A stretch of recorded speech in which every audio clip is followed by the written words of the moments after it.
What's going on, guys? It's Matt Marinoff, and Lee Perlman is off tonight. Got Josh Farber as our guest, and I'm super excited to have him on. So let's get ready to start the show. Tonight, March 31st on Matt Marinoff Live, we've got Josh Farber, and Josh is going to be stopping by and talking about how he's taking real estate agents and turning them into powerhouses. Let's go. Hey, I'm Josh Farber. I remove financial barriers for real estate agents and help them achieve their life and business goals. Want to know how? Watch the show with Matt and me.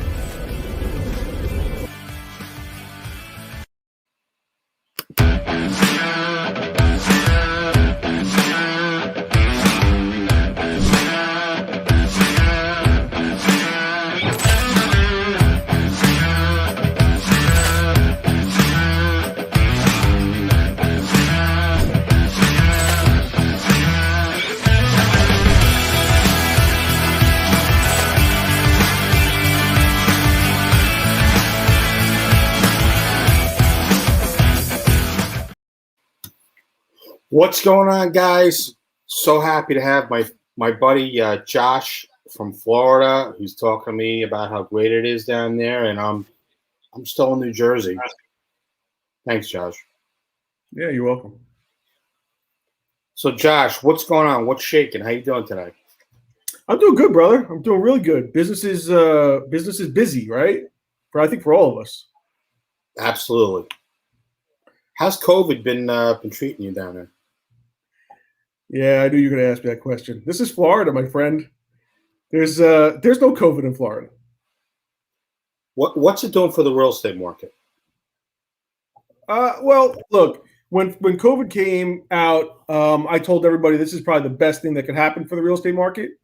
Mostly because it sent everybody home, right? So we were able to do our business, and the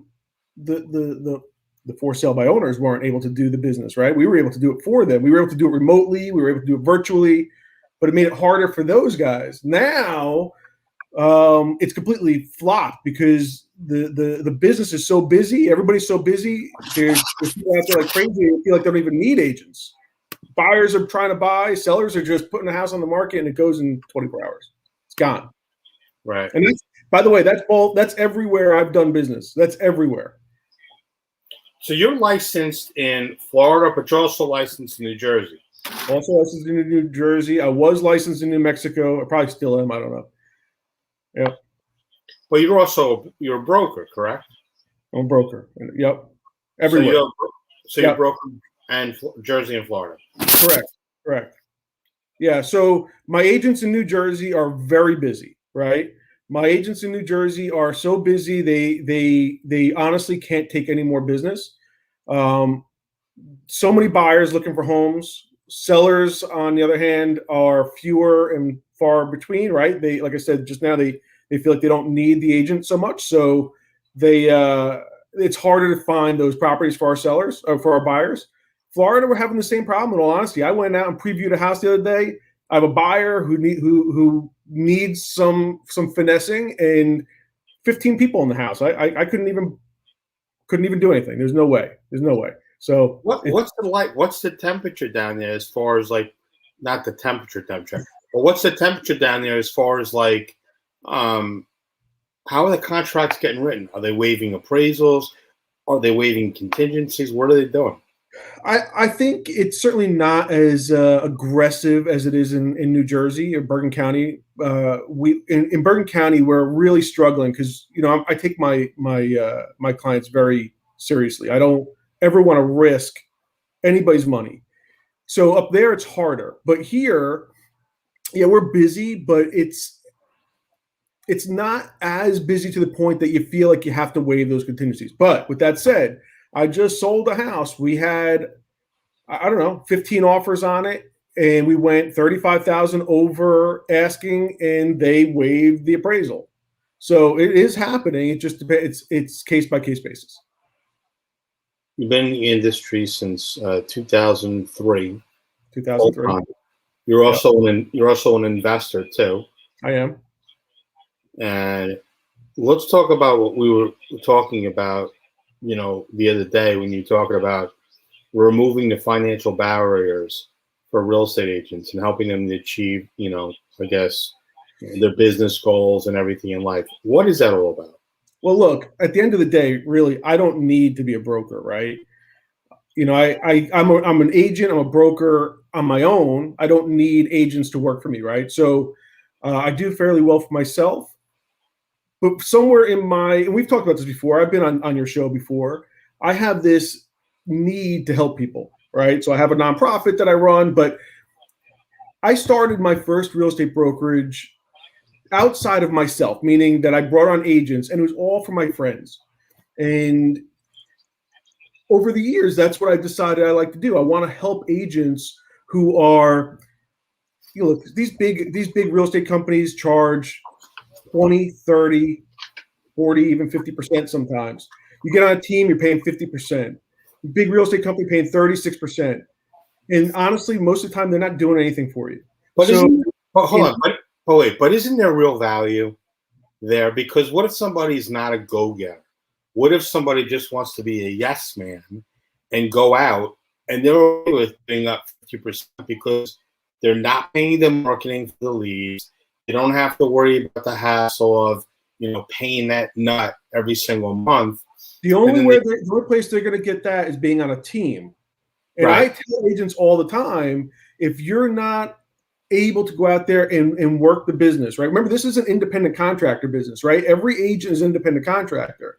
You go hang your license with a brokerage, that broker, 99% of the time in today's market, is not doing anything for you.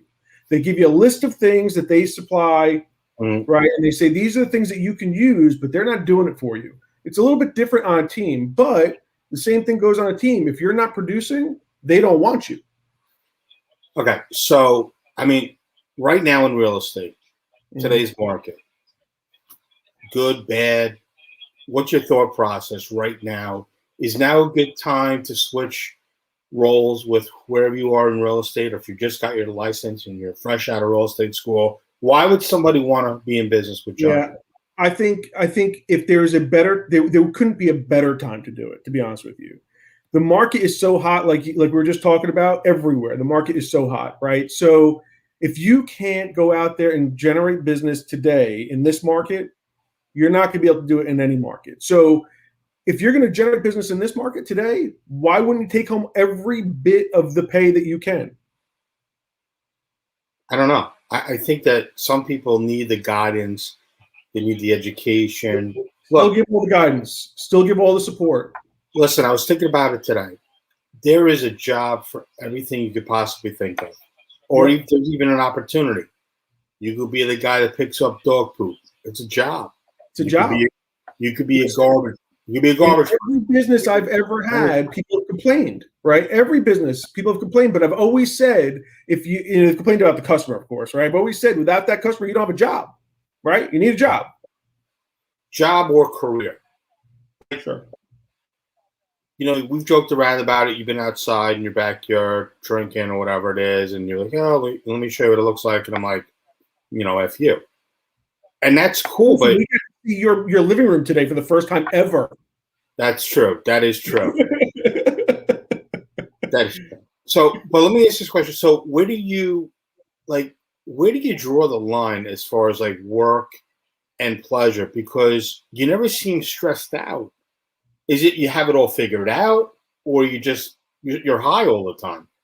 No. I set up parameters for myself a long time ago, and I said there's certain types of people I want to work with, and there's certain types of people I don't. Right? Like if I feel like right off the bat that we're gonna not work well together, I just won't work with you. Right? I don't need the stress. I want to give you an example. I called a for sale by owner today. Again, we're struggling to find some properties for our buyers. This was in New Jersey. I called the for sale by owner today. The owner said to me, I'll pay a commission based on how easy the deal goes. She gave me all these parameters on how the deal's going to go bad. And I said, thank you. I'm sorry for wasting your time. And I hung up the phone. Right. She's going to be a tough person to work with regardless. Yeah. Right. I don't need, and that's the way I do with everything, right? If I feel like working with you, Matt, I love working with you and your team because it's always an easy relationship. I've gotten rid of a lot of people because they're not easy to work with. And I have to do that, whether it be my agents or title company or negotiators, whatever it is. I have to work with people that I can work with. And if I can, then I don't have to have that stress all the time. Listen, I can appreciate everything you're saying. Where do you expect the market's going to head in the next 24 months? If you had a crystal ball. Well, I think we're heading for a crash. Personally, I think that we're in the bubble, right? So the reality is this: that you know the phrase FOMO, right? You don't know FOMO? No, I never heard of it. Missing out, right? FOMO, FOMO, FOMO. Fear of missing out. Look, when people feel like they're missing out and they have to rush in to buy something because they don't want to lose, that's the sign of a bubble. Everybody today is rushing out to buy a house because they're afraid of missing out on this low interest rate. It's the sign of a bubble. When we get to a place that they can't pay their bill and everybody starts pulling back, that's the when the bubble pops. But So but let's be realistic though. yeah, The reason why it is so enticing for somebody is because maybe they're renting and maybe they're thinking, hey, I'm paying, $1,700 a month now, or I literally could go buy a house at a lower yeah, interest rate. And with the lower interest rate, I'm literally paying maybe $200 less sure. with Do you with do you, 3.5%. do you remember 2008? Unfortunately, yes. Do you remember? Do you know what the difference between now and 2008 was? Do I know the difference? Do Yeah, you know what the difference? it's the coronavirus. No, the difference between what's going on right now and 2008 was that there was a lot of stated loans, which by the way we have now, just not as many, and there Right. was a lot of what do you call it, like adjustable rate loans, right? I So call them ticklers, but go ahead. yeah, sure. So we don't have that right now, but we do have the fear of missing out, which is what was the big thing happening in 2008. When the prices or people are buying properties, like you asked me, over appraised value and waiving the appraisal, and then they find out in 2 years from now that they owe more than the house is worth, they don't care. And they go, I don't want to own it. It's worth less. It's worth, they use the words worth less, but it's really, to them, it's worthless, right? And they just say, I want out. I like that. So basically, what you're saying is, if somebody could pay their mortgage and the house is less than it really, let's say, owed on the property, there are people that give up. Is that it? They give up and they shouldn't. And that's what happened in 2008, 9, 10, 11, whatever. They walked away when they shouldn't have walked away. Well, hold on a sec. There's two sides to that, and that's why I love this show, and it's live and it's raw. There's two sides to that. There are people that got into mortgages because people were selling them on a bill of goods that was saying, hey, you can afford a $350,000 house, or I can put you in this loan and you can have double the buying power, and your mortgage payment would actually be less. Oh my God, how is that possible? I think I brought this up on the last time I was on the show. 2008, there was an article in the Palm Beach Post of a guy, and not talking bad about anybody, but the guy was a car washer. That's what his job was. He didn't own the car wash. He washed cars. Yeah. Okay. He bought a $500,000 house on a LIBOR loan. Love it. Yeah. And he was in the Post talking about how he was going to sell the house for more in 6 months, and he was going to walk away with all this cash. What do you think happened to him? Probably not that. He was foreclosed on, right? Because, like you just said, sold a bill of goods. Not everybody did things the right way, and not everybody does. But a lot of people also walked away because they didn't want to own something. Look, they put down no money, and then all of a sudden they're paying a bill on a property that. But what about all the investors that were getting FHA loans? They were literally buying 10 properties within a 2-day span of each other, and there was no accountability. Like, oh my God, this guy has 10 FHA loans. Mm-hmm. How many of those investors did short sales and got away with it? Not only not a lot of them were doing, forget the short sale side of it, they're doing modifications on the mortgages. And during that time frame, they were still cashing out, using it like an ATM machine, and Yep. they left the country. Well, they Yep. filed bankruptcy. Listen, I had a closing. I had a closing 2 weeks ago in my house. The closing agent came to my house. Property I was selling, one of my own. And she told me the story. This is the other side, right? She bought a property.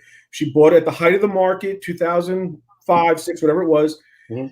She tried her hardest to keep it. She spent every bit of her savings paying for that mortgage until she had nothing left, and then had to walk away. Those are the people you and I want to help.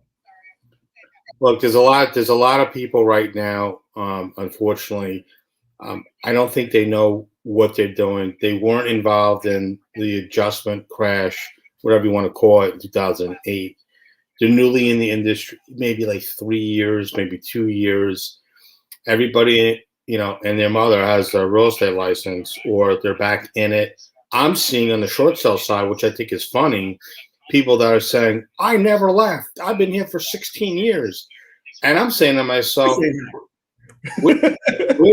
I don't see you on social media. 2 years ago, you were selling the creams and you were selling the juices and the coins and the bits and all that other stuff. But hey, listen, this is what it is. So, but I tell people when they want to do business with me, if there's any doubt or any question, or even if there's not, Google me, Google my name personally, Google my company.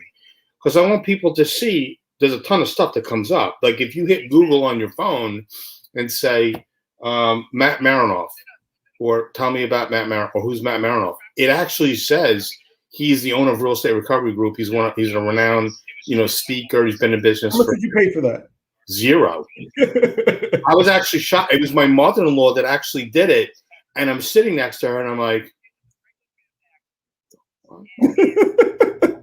she's like, oh my God, she's like, you're famous. Well, listen, I got a question for you. Google knows you. No, so I have a serious question for you. Since this is your business, and you probably don't have an actual number, but what is the forbearance number today? Like, how many people have gone into forbearance? Well, I can tell you this: in 2010, there's about 2.2 million people that were delinquent on their mortgages. As of last week, and I got to get the numbers again, we're up over 10 million people that are delinquent. My point that we're in this bubble, because once those start to hit and those people see the prices come down, that's when you're going to see a big trigger. The whole thing is ridiculous in itself. And I know that with the interest rates and everything else, and the people not selling the houses, push the market and put basically the real estate market into turmoil in a good way, but also in a bad way. When Corona hit, agents were like, oh my God, I'm panicked. I'm not going to do anything. Dude, I started my live show. My business went to I never stopped doing real estate. By the way, not just in Florida, but in New Jersey too. We never stopped. No, so I'm saying, so doing a live show, and I was doing them 5 days a week, sometimes at night, and it's just too much. And then I kind of got worn out from it because I still had to run my company and answer to the people that are on my team. So now I do it once a week. I have a live show. I'm doing stuff on on Clubhouse. I love it. I'm actually a co-host right now in a group, and I had to excuse myself because this is important. I'm more important than that. You know what it is? Besides that, there's a ton of stuff with social media, and people they're not maximizing the potential that they could be maximizing it as far as the market that we're in right now. As long as the buyer is completely educated and they're not overpaying for a property, they're going to be fine. But if they're overpaying, like these people are overpaying, God, what are you going to say? I had a conversation today with another agent who happens to be a New Jersey agent. He's getting his broker's license, and I'm not going to mention who he is because you may know him. But we actually did a deal 6 years ago. Before he had his license, he rented a building from me, and he had an agent. And the conversation we had was about how the agent did not look out for his best interest and put him into this lease that was crazy. Now, I was on the side where I owned the building. I was happy with the crazy lease, but his agent had no idea what he was doing. And did not take care of them, did not protect them. And this is the problem in today's market with these buyers who are out there today. Like you said, everybody and their brothers got their license. Often they don't know what they're doing. No, they don't. What I think they should do, and we're going to get to that because I know you're hiring real estate agents, but tell me what you think about this from a broker standpoint, not a real estate point. And I think some people are going to get annoyed by this, but I think across the board, if you have a real estate license, just like now they change the laws for people who have their licenses when they're junior driver's licenses. So it's like 17 and go 18. I don't know how it is in Florida, but I know in Jersey it's 17 and then 18 you get your full license. I think that they should do the same thing with real estate. I think it should be mandatory that you get your real estate license just because you passed your test. That's scary because the entry level barrier people that I like it. I mean, that's what they do with appraisers, right? I mean, appraisers, you have to be I don't know the word, but you have to work under it. I think that what's going to happen is that if they do put something like that, and look, I mean, there's no secret. I've been telling people I've been writing a book forever. I finally got back the edited copy of the front and the back cover. The book is going through its final editing stage right now. I'm hoping to have it out in 2 weeks or so, 3 weeks. I've got an online training class that's coming out regarding short sales for a reason. We're headed into that dark cloud again.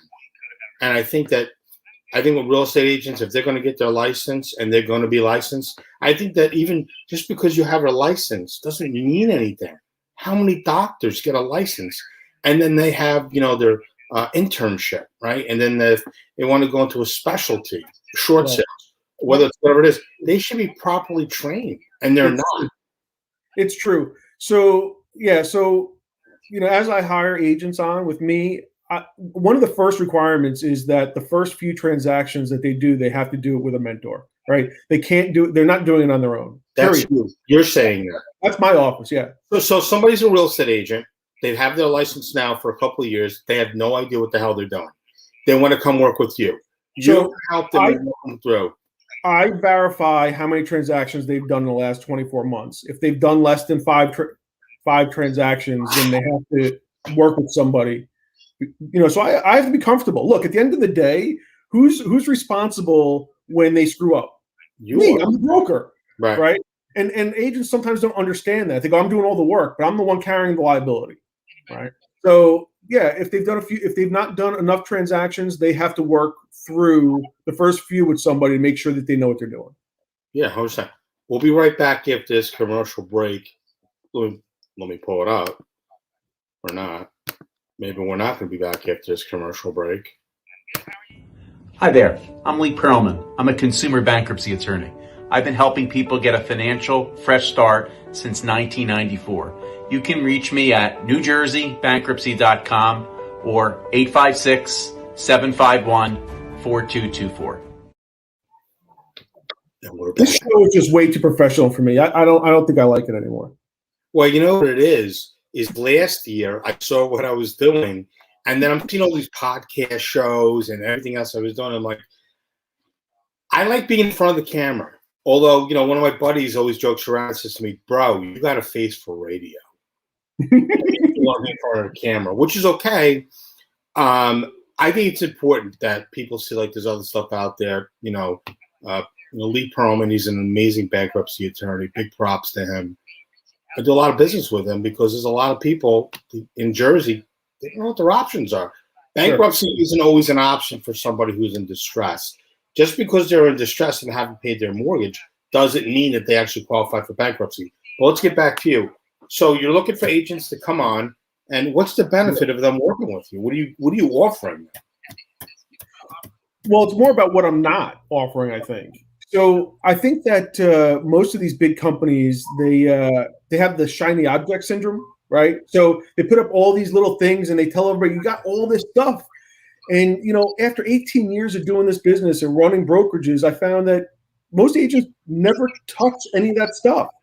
So rather than give them all this stuff that they're not going to use and charge them high percentages, I say, why don't you take 100% of your commission and buy the things that you're actually going to use? Buy the services that you want, the things that make you better. Look, I'm not going to name any kind of brokerages names, right? But if you were an agent with 100 or 300 other agents in a brokerage and you're all using the same tools, what sets you apart? You're all paying for the same thing. So that's not the way I do it. You get 100% of your commission. You buy the things that you want to buy. You use the services you want to use, and you be the best agent you can be. And I'm there to support you. I'm there to coach you, and I'm there to guide you. Okay, so if somebody wants to reach out to you, it's cool if they call your number direct. Call my number direct. Guys, you can reach out to Josh directly at 201-870-4538. That's 201-870-4538. I'll put that information on the screen in a second. Look, I did something for you guys, and I don't know if you saw it, but look, I have two plans. Okay, the first plan is $100 a month. That's what they pay me, $100 a month, $99 a month. Okay, you do your own thing. You have your own. You run your business the way you want to run it. You still get me. You still get me to oversee your stuff. The second plan is $249 a month, and you get coaching and you get accountability, and I'm there to make sure you're doing the things you're supposed to do to grow your business, right? For RRG followers, I said $149. They get all that. They get all the compliance. They get all the review, the accountability, the coaching, everything. Because I want people to, just like you were saying, I want people to do really well in this business and not do it in a way that they don't know what they're doing. They don't understand. They have to have some accountability. So you're basically telling me right now that if somebody wants to find out more, or if they mentioned that they saw on this show, you're actually going to give them a discount on the coaching? That's it. I didn't even know you were going to do that. I know you didn't know I was going to do it, but I did for you today. I thought about it. No, I'm touched, dude. That means a lot. Because you're putting people before profit. That's huge.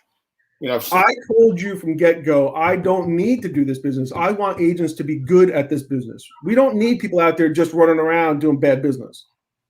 It's funny, guys. Josh didn't want me to put on his hashtags, his websites, his emails. He said, dude, just put my phone number up on there. I'm a meat and potatoes guy. I'm a very easygoing guy. I want to be able to help people, whether they're in Florida with me or if they're in Jersey with me, they're still going to get the same level. I didn't know, dude, that you were going to offer the coaching and or that you can offer a discount. That's huge. So I appreciate that. And that's for the listeners that are tuning in. Yep. All they got to do is mention your name. Look, I love you. I think everything that you do is fantastic. Your team is wonderful. I appreciate that. I appreciate that a lot. So we've covered a lot tonight. I know that you're talking about, hiring, looking for agents. Yeah. Are you open to conversations if people just want to figure out what you're all about? Because there's a lot of people that are lost in this world of real estate because there's so much virtual out there, brick and mortar. Everybody's getting pulled in different directions, and they don't really know where they want to. I actually want to interrupt you right there because you said something important: virtual and brick and mortar. I've actually had a few agents. My office is actually based in Florida, right? My New Jersey office is registered in Florida. State of New Jersey is okay with that. State of New Jersey's law is that a real estate brokerage has to have a brick and mortar location, a retail location. They do not say where that location is, right? Or has to be. It doesn't have to be in the state of New Jersey. So I've actually had agents, when they want to join my company, their brokers have said, I'm doing something wrong because I don't have an office in New Jersey because they don't want to lose their agents, right? So, but look, Kurt, you don't think I'm doing it right? Call the state because the state has everything registered properly. They know what's going on. Any publicity is good publicity, whether it's bad or good. I agree. So there's a question that came up. I don't know why StreamYard does this, but they're blocking the person, their name. Right. Where in Florida are you working? So my office is in Palm Beach Gardens, North Palm Beach, right in Palm Beach Gardens. But we cover I have agents all over the state. So that's the beauty of working with you. They can work anywhere in the state. Anywhere. Yeah. Now, are you offering do you have conference calls, weekly meetings? How does that work with agents? I was, and I'm actually going to bring it back. So we used to have a weekly, every Tuesday afternoon, we would do a weekly call, and it was combined with Florida and New Jersey. We had everybody together. I did stop it. We ran that all through the last, 9 months, and I didn't do it the last 2 or 3 months. So but my agents are asking for me to do it again. I didn't really think that they wanted it, so I stopped, but I'm going to bring it back. Okay, cool. Listen, man, I appreciate you coming by the show tonight, and I appreciate you, talking about, what you're offering. Anything in closing that you want to talk about or explain to people that you want them to leave with? Anybody who knows me knows that I'm always there to answer questions. By the way, you're frozen and you look really funny. I see that. Yeah, but you can hear me. But you can hear me though, right? Yeah, I can hear. Now you're unfrozen again. But look, I'm always there to answer questions. A lot of people that you deal with know me, and they call me on a regular basis and ask me questions, and anything I can answer, I'm always happy to do it. Right? I mean, I think I'm in a sense a lot like you. We talk to people, we just try to help. So look, feel free to call me, and if you want to move your license, do it for the right reasons. Do it because you want to take care of yourself. That's cool, guys. My guest tonight, Josh Farber. 201-870-4538. Until next week, we'll see you guys live next week at 8 p.m. Eastern Standard Time. Josh, hang on.